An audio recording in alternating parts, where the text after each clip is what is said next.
Three, two, one. Hello and welcome. This is OldTam with OldTam Links Golf. Thanks for joining us on this afternoon. And with me, as usual, is my good friend and cohort, Scooter. Hey, good afternoon, everybody. And Tom, it's great to have you here. I got to throw a shout out to Michael Albert and thank him for putting us all together. Appreciate it. Good to be with you. Yeah, absolutely. So with that, I'll just, a little bit more of a background intro. So joining us today, this is a series of interviews that we do and post on our YouTube channel, or you may be getting to us via our website, either way. But the gentleman with us has been a broadcaster and commentator for the Golf Channel and NBC Sports for coverage of the PGA Tour, LPGA, I believe some of the DP Tour as well, right, Tom? Yeah. And back in the day was a co-host of The Big Break, which was a great show that was on for many moons. So welcome, Tom Abbott. How are you today? I'm doing well. I'm joining you from Mayakoba. So I'm a little hot and sweaty, having just cycled back from the golf clubhouse. Oh, nice. We would love to be there. Yeah. We would love to be there. I'm in, South Central Missouri, and storms and tornadoes ripped through a couple days ago. So we were okay, but it's been kind of dicey. And I was telling Scooter that I walked 9 holes today and the course was pretty much underwater.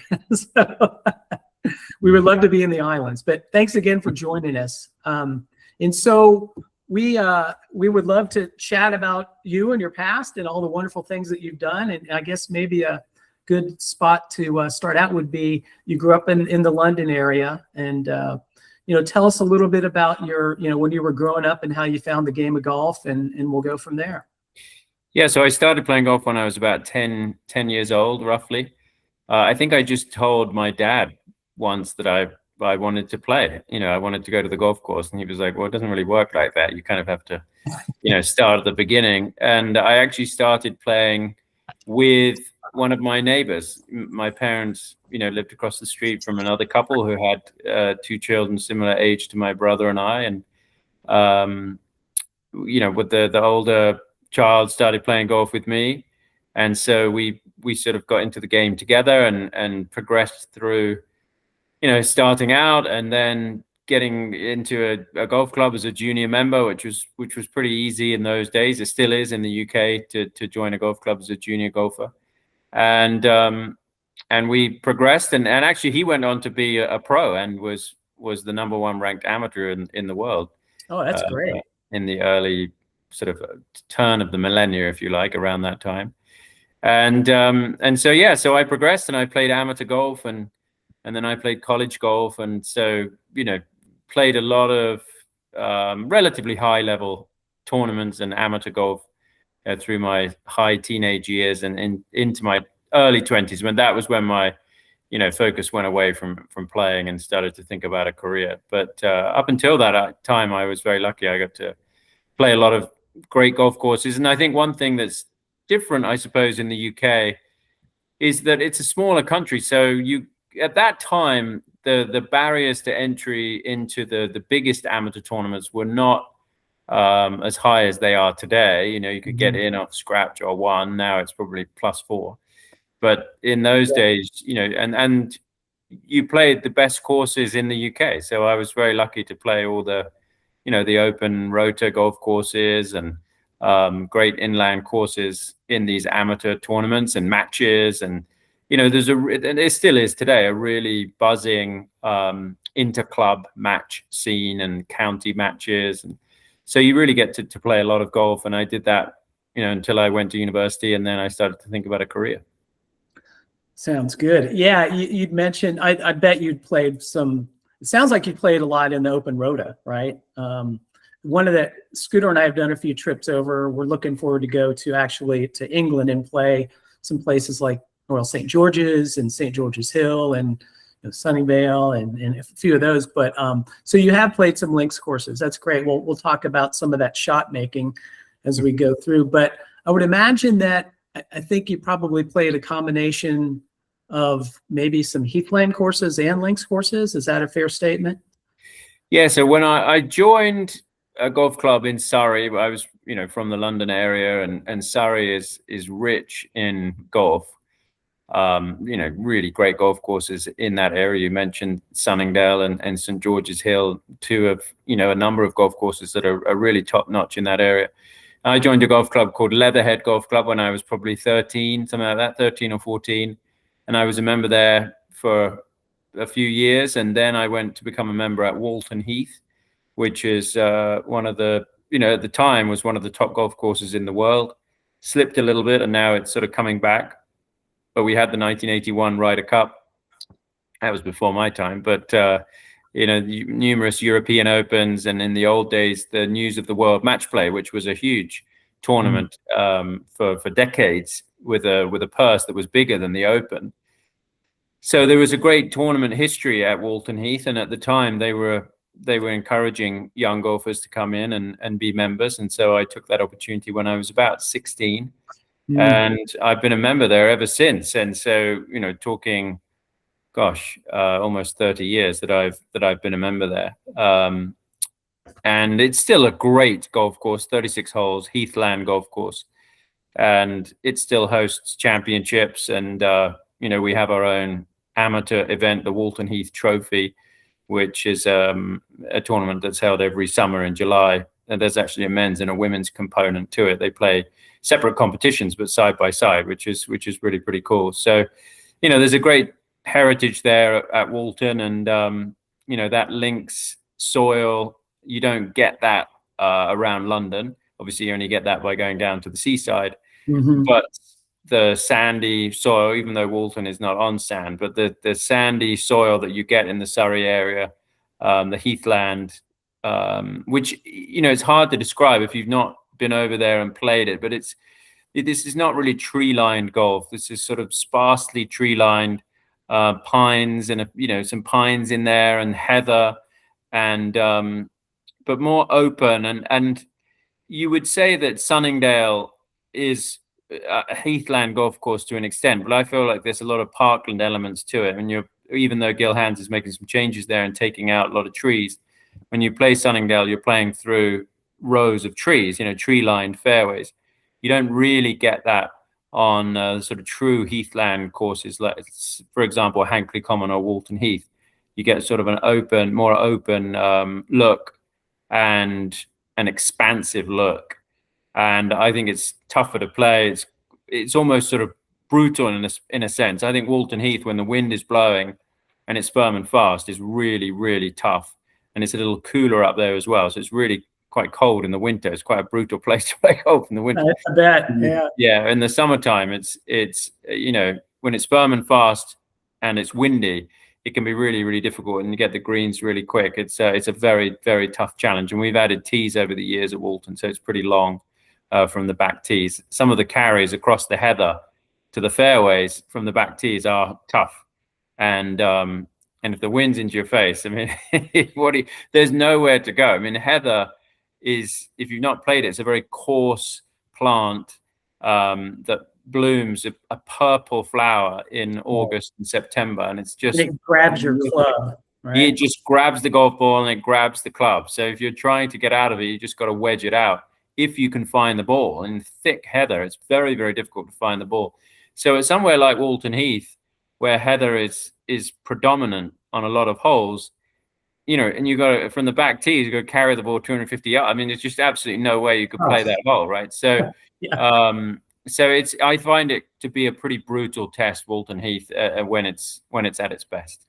Yeah, and so per your previous comment, Walton Heath, it was perennially ranked in the top 100, right? And it just kind of fell out, and so that's happened with a lot of other courses, but as you say, they're starting to trickle back down. Like Machrihanish Golf Club is another example where it was in the top 100 and then left and came back down. And I think we'll see a lot of that because there have been a good amount of courses and links courses built in the last 10 years or so. Gil Hanse, right, in Castle Stewart, and Machrihanish Dunes down in Kintyre. So there's a lot of new courses out there vying for those. But Walton Heath is a classic. I'm trying to think of what you could compare Walton Heath to here in the U.S. Do you have any ideas? It's kind of no. There's not the sand belt of Australia, where you've got, we have a reciprocal with Kingston Heath, a full reciprocal, which is amazing. Go down there and play as much golf as you want if you're a member of either club. But there really isn't in the US. I've never really seen anything in America that comes close to that Heathland look. And it's a very interesting one, the ratings. I mean, I think, obviously at Walton Heath, it's been a big topic of discussion. Do you chase the ratings and the rankings? Like, do you chase getting inside the top 100 when you're a club like that? And how much do you lean on that? And it's very difficult. I mean, I think if you are pushing that as part of your marketing, then, the problem is when you fall out of the top 100, then what do you do? And also when you're Walton Heath, I think when I was a junior, it was ranked 79th in the world, around 80th in the world. And now it's outside of the top 100. And I think it will probably come back in at some stage. It is cyclical, right? I mean, I think it's a lot about what is trending, what is popular, fashionable at a certain time. And obviously, as you say, there are a lot of golf courses that were built and come onto the rankings and others fall out. And it's a lot of stress, I think, for people that are running these big clubs to maintain a position in the rankings. Obviously, you're going to get, your usual suspects that are up there inside the top 10. But the clubs that are outside of that, it's a lot of pressure to maintain a certain level and a certain ranking. But yeah, I mean, Walton Heath, I think the old course, we've had some changes over the years. There's a big topic of discussion about the first hole at Walton on the old course, which is a par 3. It was a par 4. Herbert Fowler really liked a soft, almost easy par 4 to break you into the round. And that's what he had on both the new and the old courses. He designed them not that far apart. So the new golf course is still over 100 years old. But the problem over time is that there's a road between the old back tee on the old course first hole and the fairway. And now it is just simply too dangerous to use that back tee and make this a short par 4. So it becomes a very long par 3 from a tee that's on the green side of that road, 240 yards from the back tee. And that, I think a lot of people don't love the fact that you start on a 240-yard par 3. I mean, that's your opening tee shot. And there really isn't much you can do about it. I mean, you can go forward a little bit. Even the forward tees are around 200 yards. So, a lot of people think, well, that sort of detracts from the course. Obviously, if I had my way, I would just move the road behind the tee and, go back to being a short par 4 to open as it was intended. But that is really not possible in today's day and age. Local councils are not very happy about moving roads so that people can go back to playing a golf course the way it was 125 years ago. But I mean, there are things like that, and what do you do about that? That situation, we have to cross a main road. Then the 35 holes of the Heath are on one side of the main road, and then the first hole of the old and the clubhouse are on the other side. I would just build a tunnel all the way through so that we didn't have to worry about that and bury the road. There's no way that will ever happen. Nobody's going to spend, hundreds of millions on a tunnel. But right. So you're faced with all of these situations, in a golf club that evolves over time. And when the course was designed, that road was a track, and nobody even thought anything of it. Today it's a main road. So it's interesting. And I think, if you've never been over there and played that sort of golf, I would encourage anyone to go across and play. And I think you mentioned Royal St. George's and the courses down the south coast of England. It's a terrific experience to play those golf courses. And the London area has probably 10 fantastic golf courses that you could play. I mean, 10 of the best courses you've ever played would be right around the London area. So I think that trip for a lot of people is a really good trip that they probably don't look at. They probably look at going to Ireland and Scotland and maybe, the Gulf Coast of England up where we'll be later this year for the Open at Royal Birkdale. But they don't necessarily think about going down to London and playing, Swinley Forest and the Berkshire and Walton Heath and Sunningdale and St. George's Hill and Woking. I mean, the list sort of goes on. So, I mean, that London area, as I say, I was really spoiled when I was growing up. And I was just messaging with a member at Walton Heath the other day about it, saying, I just don't think people realize how spoiled they are in that part of the world with that sort of golf. Absolutely. And we had to cancel a trip. Another set of buddies of ours, Scooters and I from high school, we had to cancel, but we were ready to do that trip this past year and hit some of those courses you just mentioned. That's why I mentioned St. George's. I think we were going to play Rye and a few others. But yeah, like you say, they're fantastic just in the radius of London proper. And you can get around fairly easily. So look forward to doing that. I'll ping you when we go over there and get some ideas for those courses in London. Yeah. So I wanted to pivot just a hair for a second, Tom. And, it sounds like you've worked on and commented on Opens, US Opens, Ryder Cup, Solheim Cups, President's Cups, Olympics, right? I mean, those all have a different feel to them or air to them. Are there any favorites that pop up into your mind? I mean, obviously a Ryder Cup's going to be different than a US Open, right? So are there any favorites that you've done that you'd like to talk about? Yeah, I mean, I think the biggest events are always the ones that stick out in your mind. I mean, those are the ones that you want to be part of. And very early in my career, I was at Turnberry for that amazing Tom Watson, Stuart Sink situation. I mean, that was very early in my broadcast career. I was working for Golf Channel, obviously, and we were covering that event. I was working on our show Live From, which obviously still goes today. And it was just a magical week of watching this story unfold. I mean, it was so close to, I think, one of the greatest sporting achievements ever. I mean, for a guy of that age to win a major it's just remarkable to think of that. 59 years old to go and win a major. I mean, that would just, I don't know how you could beat that. I mean, I don't think anybody will ever get to that point. And we don't even know today whether the guys that are swinging at the speed that they are and getting the ball speed that they are today, whether they're even going to be able to swing a golf club when they're 59 years of age. I mean, that's right. I mean, it's just amazing. And the air that went out of that place when, he missed that putt on the 72nd hole and you felt like that was the one chance, that second shot, he ripped it into 18 and it just bounced over the back.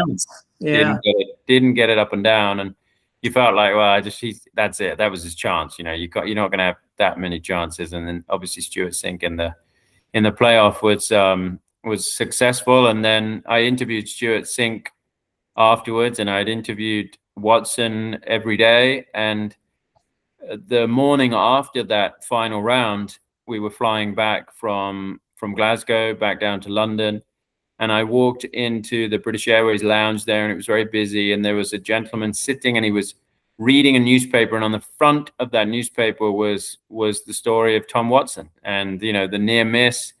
And I can't remember what the headline was, but it was a giant picture of him, and I realized the guy reading that newspaper was actually Tom Watson. And I was like, oh, that's interesting. Oh my goodness. And then he got on the flight that I was on, and he was one of the last people on, and the whole plane started applauding when he walked on to the plane and walked down the aisle. It was pretty incredible, and people were going up to him and speaking to him during the flight, and it was just an amazing situation. It was such a story that captured people's imagination because it was very simple. They could understand exactly what this was about. This, whether you knew golf or you didn't know golf, you understood that an old man almost beat all of these young players. I mean, that was the simplicity of the story, and he was so close to doing it.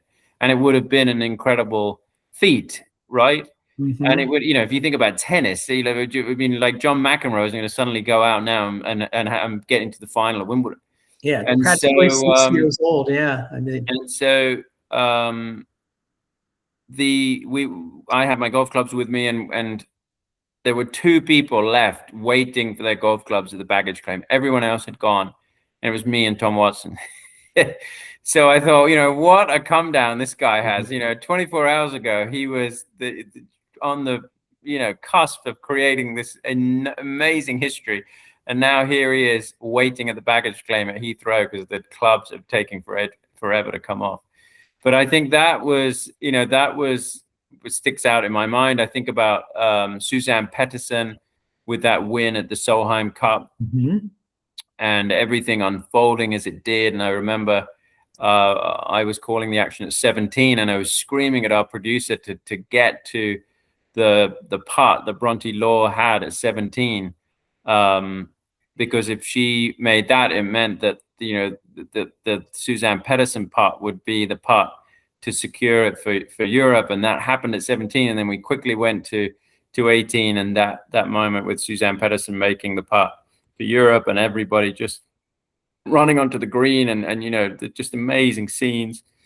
And then I think about the covering the majors, and so many moments covering the majors over the last almost 20 years. I was at the end of the sort of Tiger Woods, really when he was at his dominant time. That was towards the beginning of my Golf Channel career. Okay. So I was sort of 3 or 4 years in. I was, two and a half to 3 years into my Golf Channel career when, everything happened at Arworth on that Thanksgiving, and, his life changed really forever. So I missed the sort of dominant Tiger Woods years, really. But obviously still had some great moments with Tiger, but there's no doubt that since around 2010, it's been a very different story for him. But yeah, I've been very lucky to have been part of it. Yeah, that's great. And per the Tom Watson comment, I mean, he was beloved over there for years anyway, because what did he win? 5 Opens, I believe, in his career there. So they love him over there. And it was an amazing feat. You're right. He came so close, but I know we were all pulling for him. That's for sure. Yeah. I mean, I think everybody was pulling for him, right? I mean, I think that was that was the sort of crux of the story, is that everyone wanted him to win. It was actually very difficult interviewing Stuart Sink afterwards, because it was basically like, look, this is what turned out to be the greatest moment of Stuart Sink's career, but people don't remember that. They remember Tom Watson. Exactly. Scooter, I think you raised your hand. Did you have a question there? Yeah, well, on that story, Tom, when Red and I were, I think, in Ireland or Scotland, a cab driver asked us if we knew who won that tournament, and Red said, yes, Stuart Sink. And the whole story about Stuart being like, the best day of my life, I'm the bad guy, was a great, bizarre ending to that. But another thing I want to bring up, I've been watching sportcasters since, over 65 years now, back when I had to hold the antenna ears on the black and white TV to try and eliminate some of the snow so that my dad and my uncles could hear more than the commentator. They could see some of the game, whatever it was. And as time has gone on, there's been a lot of commentators that have a lot of knowledge about their sport. But what I miss from past announcers is a certain amount of what I call it a dynamic voice. They have a canter, they have a rhythm, they have a volume up and down variation that draws you into what you're watching. And we have so much coverage now on the TV that I think we've lost track of some of the great artists. Like for me, when Jack Whitaker was talking golf and the golf match, the golf that I was looking at didn't make sense if I wasn't hearing him commentate, or Howard Cosell calling the ball game.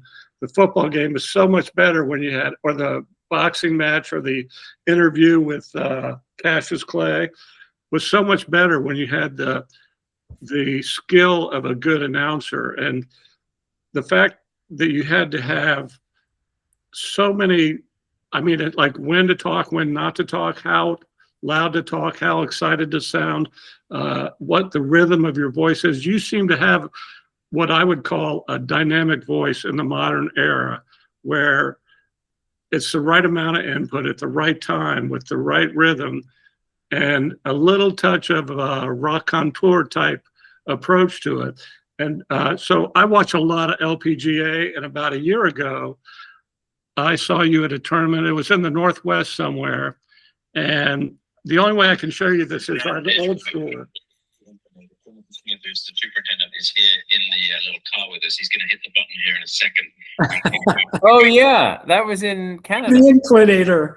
the greatest little tidbit I've seen on any commentating ever on golf course. Left on golf course. That's right. That was last year at Mississauga, I believe. Well, now, it was a great little diddly because anybody watching were suddenly taken into another little story, part of the picture. And Red and I played Cruden Bay a couple years ago, and between the 8th hole and the 9th tee, they need a donkey and a cart or an inclinator because it's a long haul up the hill. And there's several other courses where that they should bring those back. It looked like I turned around and Scooter was probably 40 yards behind me.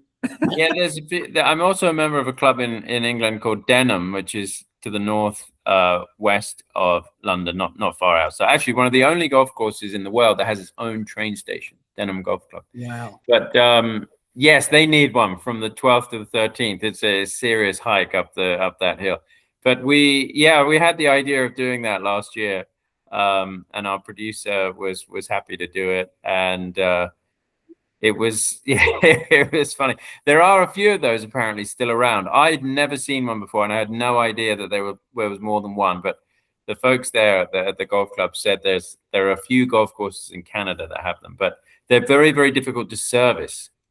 And so it's quite tricky for the club. Like they want to keep it because it's iconic and it's unique, whatever. They used to have another one which they actually got rid of, but they kept that one. But the servicing of it is a nightmare for the club, but they keep it. Yeah. So I was also wondering, when you were first getting into commentating, if you had any people from your past that influenced the way you went about attacking your art of being a commentator. I mean, I think I grew up watching, obviously, Peter Allis. I grew up watching Ewan Murray, who has been very kind to me. He's a member at Walton Heath and was an assistant pro there, actually, at the beginning of his playing career before he got into doing Sky television back in the UK. And I think, I think being around very good broadcasters, Terry Gannon, I've worked with Terry for a long time. Judy Rankin, I worked with her for a long time. They're very conscientious, and I think I think there is a level of just lucky. The way you deliver lines that feels natural to you, and you're just lucky that that's the way it happens. And then there's another side of it where you learn to work hard. You learn to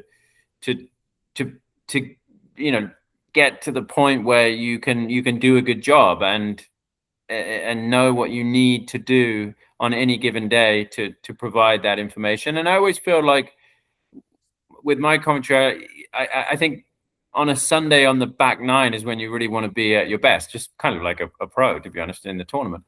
And that's the time where you really want to focus in on what's happening on the golf course. And we wouldn't do the piece on the inclinator, for example, on a Sunday, because that's just about the story of the golf tournament that you can tell over the first couple of days.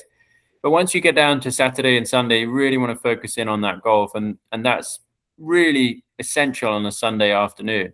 So I've always sort of held that in my mind. And then silence is an important tool as well, and I think that builds attention for the viewer on a Sunday when you really don't say anything and you let an important moment play out, and then having the right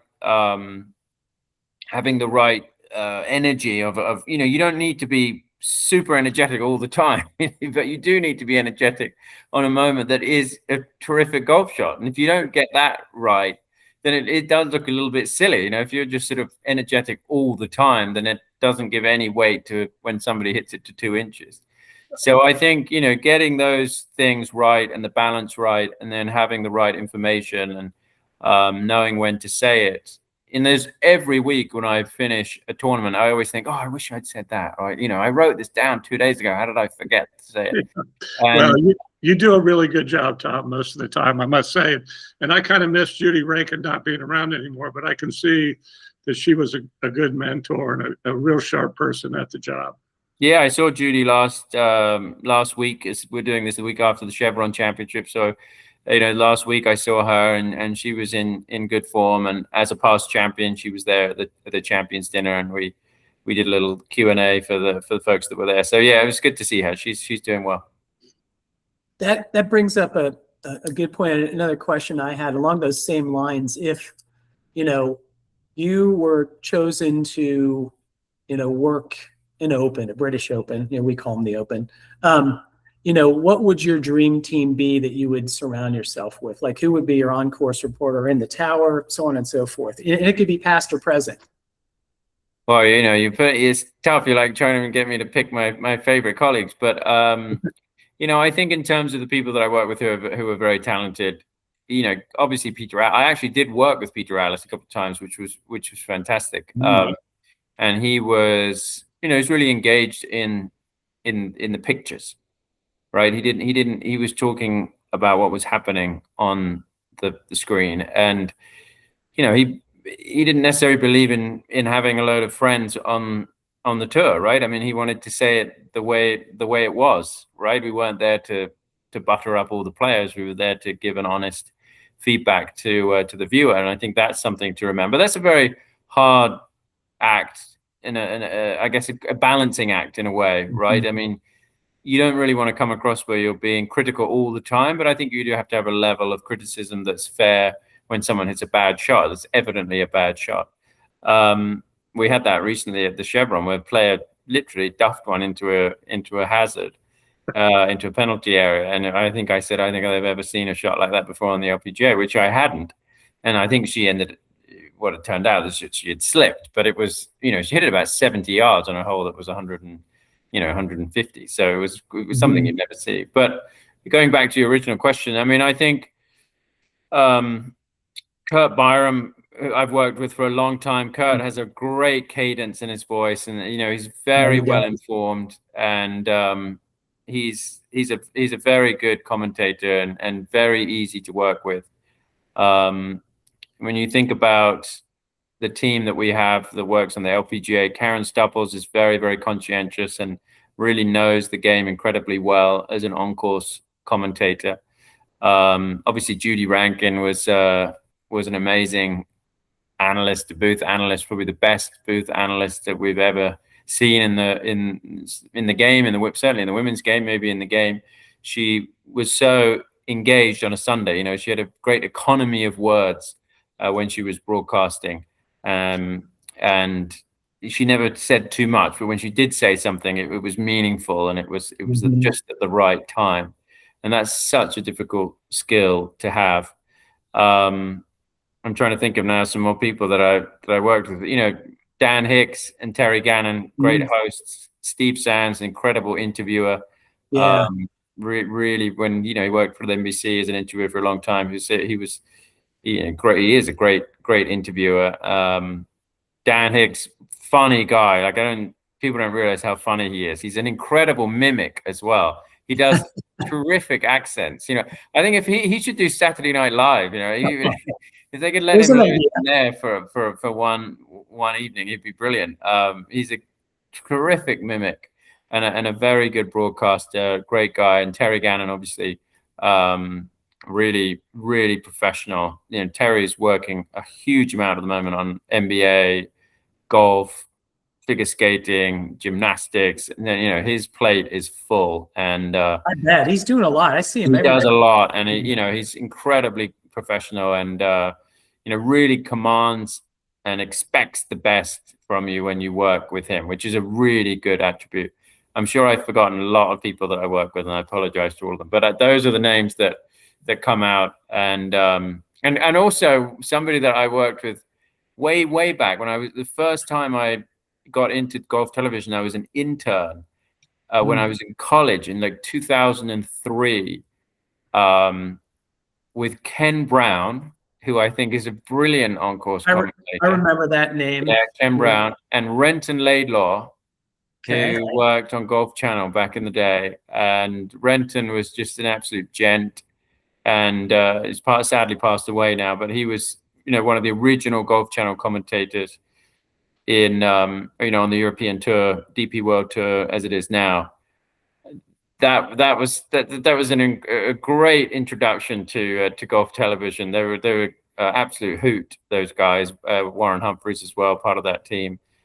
Richard Boxall, and I see all those guys at the at the Open. We work together on some of the digital feeds during the Open week, and so it's really good to catch up with them. But I first started when I was in college in 2003 as sort of an intern with them, and it's funny that now, 20-something years later, we're working together.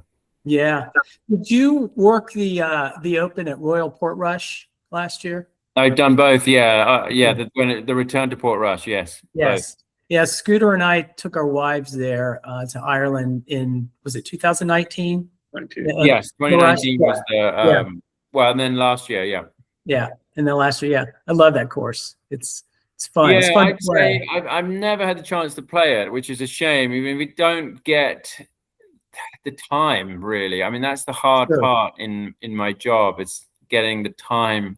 I have one golf trip a year, which I do to Loch Lomond. I'm lucky enough to be invited by some guys up there, and that's kind of like my one golf trip that I do. It's just really hard to schedule any golf trips, and finding time to go up to Portrush for 2 or 3 days. And I'd love to be able to do it, but it's just very, very hard. And so I've never had the chance to play it. And you guys typically can't stay. You're typically flying out Sunday night or Monday morning, and it's not like So with an Open, we try to get in on Monday. Some people get in on Sunday, but I'd try to get in on Monday, maybe Tuesday morning, and then try to get out on Sunday night if possible. I mean, there's so many people leaving an Open venue on a Monday and a Sunday night that you kind of want to try and get ahead of it and get out. Or if you're going to stay a couple of days afterwards. But that's not really very easy because you got obligations, and I think this year I'm going to have something I need to do on that Monday afterwards. So I mean, it's just I'd love to be able to go and play all these Open venues. We've done a few with the AIG Women's Open where we've played the day after or played in the Pro-Am, because they have a Pro-Am for the AIG Women's Open, and a few of those championships we've been very lucky to go and play in the Pro-Am, which is a real treat, because you get to play with a pro with everything going. Really nice. Yeah. Oh, that'd be a blast. Have you had a chance to play any of the, we call them links-like courses in Long Island, like Shinnecock National? I've played. Where have I played there? I've played Friar's Head. Mm-hmm. I did what did I do? I did a Walker Cup at National Golf Links. Yeah, and then I'll do the US Open at Shinnecock this year. I've only been up there a couple of times. Obviously, Friar's Head and National Golf Links, 2 different trips. Those are the only times I've been. I think it's one of the best places to play golf in the world, I would say, Long Island. I agree. Really special. It's a special vibe there. I mean, I think it's a very nice place to be. It's just incredibly hard to get to, and I think that's going to be one of the issues with the Shinnecock. Mm-hmm. I mean, it's just such a difficult place to get to, and to have a championship of that size on Long Island in a narrow part of Long Island, that's going to be a logistical nightmare. And it is what it is. Everybody deals with it. But as the US Open gets bigger and bigger and bigger and bigger every year, obviously you get more and more logistical challenges. And there's a lot of people at NBC who work, and USA Network that will air coverage. A lot of people who work behind the scenes tirelessly trying to make it as smooth as possible. It's a tough job taking that many people into an area like that. But I think that's a really great part of the world to play golf. I think there's a difference between playing golf in the US and playing golf in the UK. There's a very different feel to the turf, surroundings, to the club, the makeup of the golf clubs.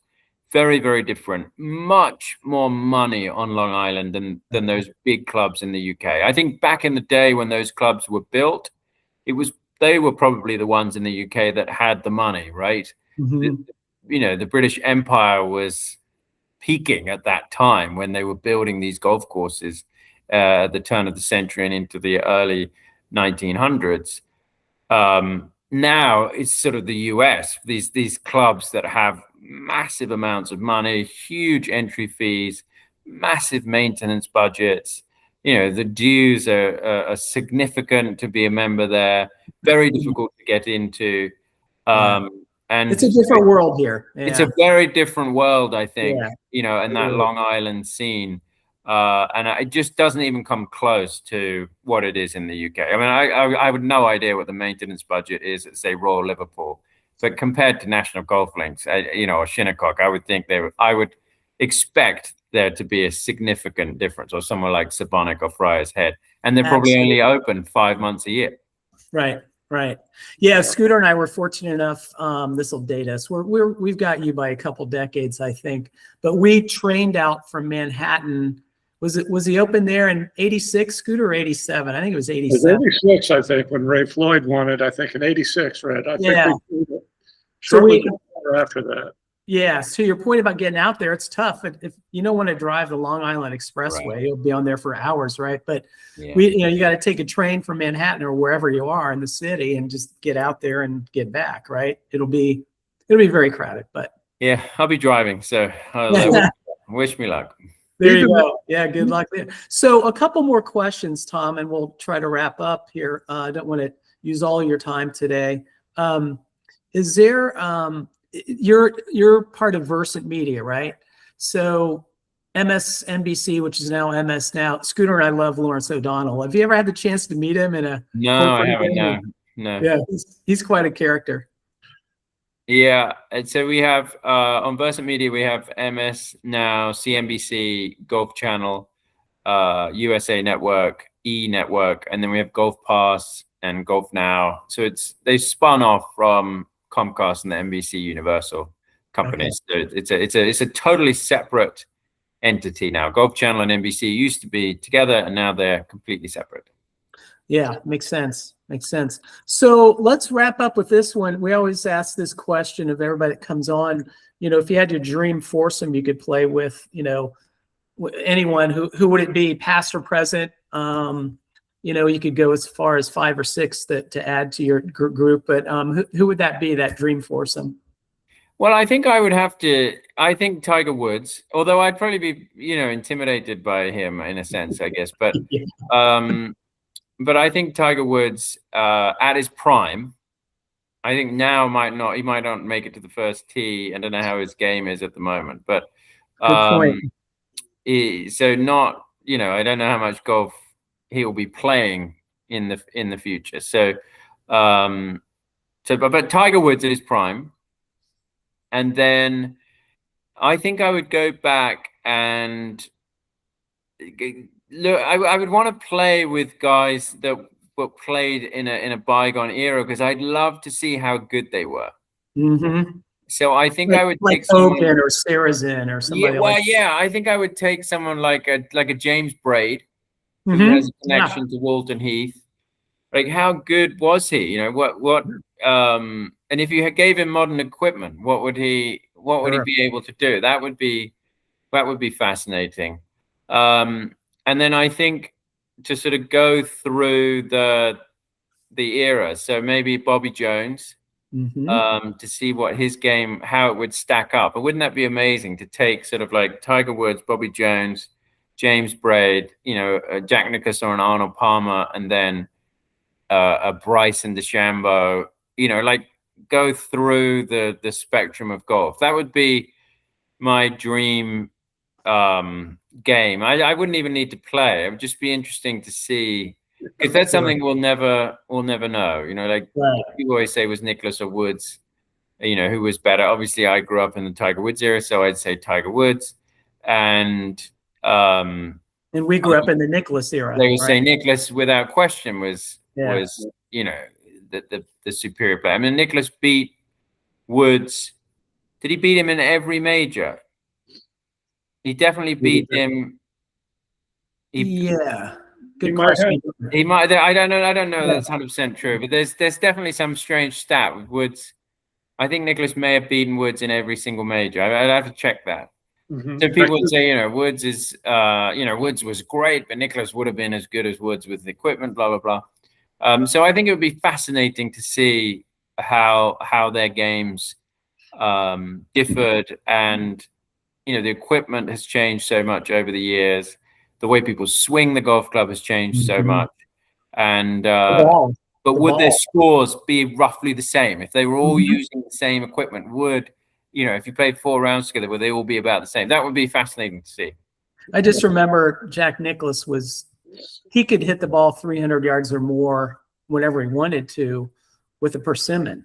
Right. So, you know, how we do, right? It's the old, I wish we could go back and figure that out. That'd be awesome. Yeah. That would be. Well, listen, Tom, we appreciate your time. It's been fantastic and some great input. And, you know, we'll certainly keep in touch with you, and we'll obviously see on the broadcast side. And thanks again. And we appreciate your time.